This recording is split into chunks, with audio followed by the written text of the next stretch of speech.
Hi guys! Kakain ako ng mangga ngayon. Nagpitas kasi yung pinsan ko ng mangga dito sa puno namin. So, eto, nakapag-iwan ako ng mangga. May dalawang version yung nanay ko, gumawa siya ng alamang. Hindi ko alam kung bakit.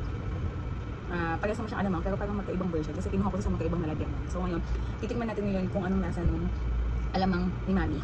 Alamang naman ito naman, ko gawa niya naman ito. Kaya lang, hindi ko alam kung bakit magkaiba siya ng version. So, ulan, tingnan ko muna to. Medyo brown siya yung kulay. Ito, tingnan nyo guys. Kaya, tingnan natin. Alam ito bang siya? Ang sarap.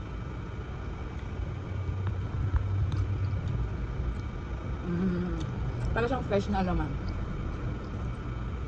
Kaya siguro magkaiba ng lagayan. Kasi ito naman, parang ito yung parang usual na bitin sa palengke yung mga naka-plastic na. Tignan natin. Parang medyo maalat. Konti lang man. Dami ang hang to. Yung pangalawa. Ito kasi isa, hindi na. Konting anghang. Ito yung mangga namin dyan sa bahay. Sipag itong mamungay. Tapos ano, hindi siya masyadong maasim. Saktong ano lang. Sakto lang maasim. Maniba lang ata yung tawag sabihin kung kulay ng mangga. Yun lang guys. Ano sabi ko, parehas naman masarap na alamang namin. Pero may gusto kasi talaga akong alamang na hanap ko talaga, hindi ko na sa palengke. Ang sarap ng alamang nila eh.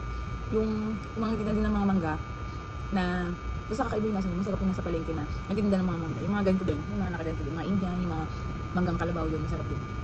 Masarap yung alamang nila. Paano ka lang nila ginagawa yun? By the way guys, thank you for watching. Bye guys!